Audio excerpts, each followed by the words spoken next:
ഇത് ആരുടെയും വിജയത്തിൻ്റെയും പരാജയത്തിൻ്റെയും പ്രശ്നമൊന്നുമല്ല. ആരെങ്കിലും ഇടപെട്ടതിൻ്റെ അടിസ്ഥാനത്തിൽ ഇത് ഏതെങ്കിലും ഒരു കൂട്ടരുടെ വിജയമാണ്, വേറെ ഒരു കൂട്ടരുടെ പരാജയമാണെന്ന് ഞാൻ വിശ്വസിക്കുന്നില്ല. PMC പദ്ധതിയിൽ നിന്ന് പിന്മാറുന്നതായി അറിയിച്ച് കേന്ദ്ര സർക്കാരിന് സംസ്ഥാന സർക്കാർ കത്തയച്ചത് LDF രാഷ്ട്രീയത്തിൻ്റെ വിജയമാണെന്ന് CPI സംസ്ഥാന സെക്രട്ടറി ബിനോയ് വിശ്വത്തിൻ്റെ പ്രസ്താവന കണ്ടു. ഇത് ആരുടെയും വിജയത്തിൻ്റെയും പരാജയത്തിൻ്റെയും പ്രശ്നമൊന്നുമല്ല. ആരെങ്കിലും ഇടപെട്ടതിൻ്റെ അടിസ്ഥാനത്തിൽ ഇത് ഏതെങ്കിലും ഒരു കൂട്ടരുടെ വിജയമാണ്, വേറെ ഒരു കൂട്ടരുടെ പരാജയമാണെന്ന് ഞാൻ വിശ്വസിക്കുന്നില്ല. ഒരു നയം ഇടതുപക്ഷ ജനാധിപത്യ മുന്നണിക്കുണ്ട്. ആ നയം കൂടിയാലോചനയിലൂടെ പരിഹാരം കാണണമെന്നുള്ളതിനെ തീരുമാനിച്ചു.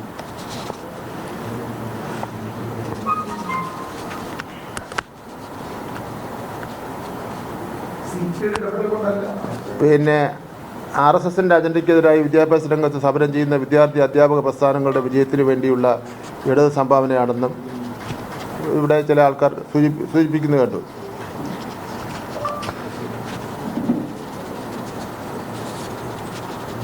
എന്തായാലും RSSൻ്റെ അജണ്ട കേരളത്തിൽ ഒരു കാരണവശാലും നടപ്പിലാക്കുവാൻ വേണ്ടി, വിദ്യാഭ്യാസ രംഗം നടപ്പിലാക്കാൻ വേണ്ടി അനുവദിക്കുന്ന പ്രശ്നമേ ഇല്ല. ആ വിഷയത്തിന് വേണ്ടി ദേശീയാടിസ്ഥാനത്തിൽ ആരൊക്കെയാണ് സമരം ചെയ്തത്, ആരൊക്കെയാണ് അതിൽ ഇടപെട്ടത്, ആരൊക്കെയാണ് അതിൽ കൊടിയ ത്യാഗം സഹിച്ചതെന്ന് എന്നുള്ള കാര്യങ്ങളൊന്നും അളക്കുവാൻ വേണ്ടി ഞാൻ ഈ അവസരം ഉപയോഗിക്കുന്നില്ല. അത് ജനങ്ങൾ തീരുമാനിക്കട്ടെ.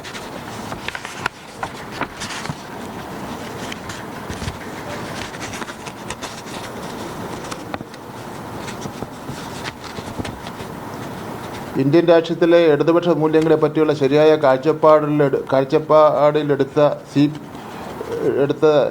എടുത്തതാണ് എന്നുള്ള നിലയിലും ചില ആൾക്കാർ സൂചിപ്പിക്കുന്ന കേട്ടു. ഇന്ത്യൻ രാഷ്ട്രീയത്തിലെ ഇടതുപക്ഷ മൂല്യങ്ങൾ എല്ലാ കമ്മ്യൂണിസ്റ്റ് പാർട്ടികളും മുറുകെ പിടിക്കുന്ന മൂല്യങ്ങൾ തന്നെയാണ്. അതിലൊന്നും ആരെപ്പോഴും പുറകോട്ട് പോയിട്ടുണ്ടെന്ന് സംബന്ധിച്ചിടത്തോളം ഒന്നും ഒരു പോസ്റ്റ്മോർട്ടം നടത്താൻ വേണ്ടിയൊന്നും ഞാനിപ്പോൾ പോകുന്നില്ല.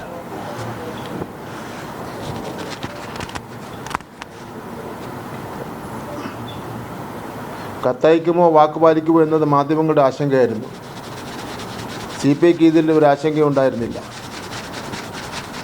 CPI കത്തയക്കുമെന്ന് CPI കട്ടായം പറഞ്ഞിരുന്നു. അതിപ്പോൾ ഒരു കത്തയക്കുന്നതിന് വേണ്ടി മുഖ്യമന്ത്രി പ്രഖ്യാപിച്ചിട്ടുള്ള കാര്യമാണ്. ജവഹർലാൽ നെഹ്റു മകൾ ഇന്നലേക്ക് അയച്ച കത്താണ് ലോകത്ത് മുഴുവൻ ചർച്ച ചെയ്യപ്പെടുന്ന ഏറ്റവും പ്രധാനപ്പെട്ട ഒരു കത്ത്. ജയിലിൽ കിടന്നുകൊണ്ട് അയച്ച ഒരു കത്തുണ്ടല്ലോ. അപ്പോൾ അത് കഴിഞ്ഞാൽ ഏറ്റവും പ്രധാനപ്പെട്ട ഒരു കത്താണ് ഇതെന്നുള്ള നിലയിലും ചില ആൾക്കാർ വിലയിരുത്തുന്നുണ്ട്. ഇടതുപക്ഷ രാഷ്ട്രീയം നന്നായി തന്നെ CPMനും നന്നായി തന്നെ അറിയാം. ഇടതുപക്ഷ രാഷ്ട്രീയം എങ്ങനെയാണ് നടപ്പിലാക്കേണ്ടത് സംബന്ധിച്ചിടത്തോളം ഏതെങ്കിലും കേന്ദ്രങ്ങളിൽ നിന്ന് CPM പഠിക്കേണ്ട ഗതികേടൊന്നും CPMനില്ല.